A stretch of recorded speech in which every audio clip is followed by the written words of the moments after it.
વાત હવે નવસારીની કરીએ। નવસારીની યશવિન હોસ્પિટલ વિવાદમાં આવી છે। નવસારીની યશવિન હોસ્પિટલમાં તબીબ સામે કાર્યવાહી કરવાની માંગ ઉઠી। પરિવારને ન્યાય અપાવવા નવસારીમાં સામાજિક આગેવાનોએ રેલી યોજી। 2 દિવસ પહેલા યશવિન હોસ્પિટલમાં મહિલાની પ્રસૂતિ બાદ બાળકીનું મોત થયું હતું। પરિવારે આરોપ લગાવ્યો કે પ્રસૂતિ સમયે તબીબ ગેરહાજર હતા અને તેમના બદલે સહાયક નર્સે પ્રસૂતિ કરાવી। સમગ્ર મામલે પરિવારજનોએ રજૂઆત કરી તો તબીબે ઉદ્ધતાઈપૂર્વક વર્તન કર્યું।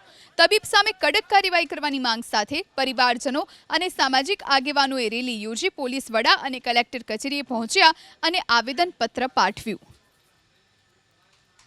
આ દીકરીનું અંદર જ પેટની કોખની અંદર મૃત્યુ પામી છે।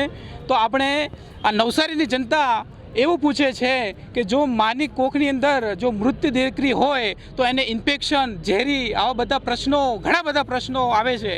તો અમે આ નવસારીની જનતા આ બેનને સાચો ન્યાય આપવા માટે આજે અમે ફુવારા ભેગા થયા છે। આ ફુવારાથી અમે એસપી સાહેબ અને કલેક્ટર સાહેબને આવેદનપત્ર આપવા માટે જઈ રહ્યા છીએ। ત્યારે નવસારીની જનતા એક જ માંગ કરી રહી છે કે આજે યશવિન હોસ્પિટલની અંદર જે માફિયા અને ડૉક્ટરની દાદાગીરીઓ સામે કડકમાં કડક સજા થાય, એની સામે ગુનો FIR દાખલ થાય અને એમને સજા થાય એવી માંગ છે અમારી।